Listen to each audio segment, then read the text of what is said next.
This session is said to be a reminder to all members of the African Commission on Human and People's Rights to uphold a joint commitment in respecting human and people's rights on the continent, as enshrined in the mandate of the Commission. Honorable Remingoy Lumbu is the chairperson of the Commission. He said this session is an opportunity to assess the human rights issues on the continent and to find solutions to persistent challenges, citing internal crises and terrorist attacks on Sudan, Democratic Republic of Congo, and the Sahel countries, namely Mali, Burkina Faso, and Niger. Delegates from government and non-government actors across Africa and beyond are in Banjul once again, amplifying voices for those deprived of their rights and to remind authorities and advocates of their responsibilities in this regard.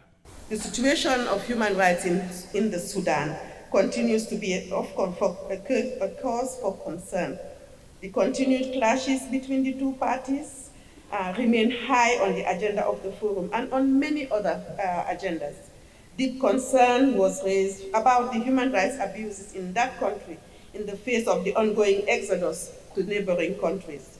As we open this session, we face the reality of a continent in flux, one where progress and challenges walk hand in hand.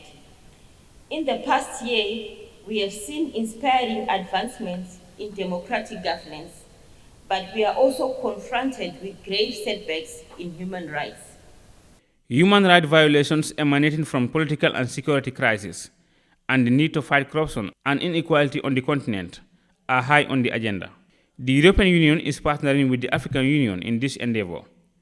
Its Special Representative for Human Rights, His Excellency Olaf Skog, called for greater commitment to human rights in all forms.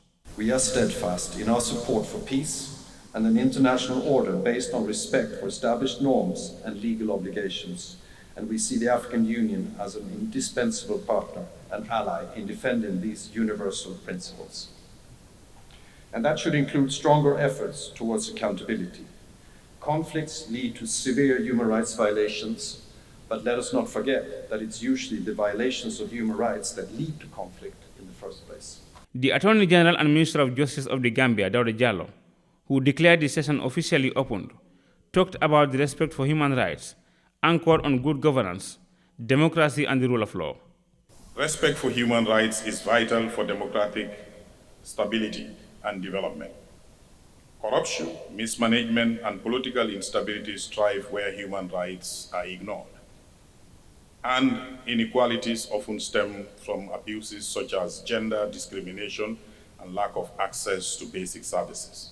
By fostering inclusive, just, equitable societies, Africa can achieve lasting development and reclaim its cultural identity, standing strong on the global stage.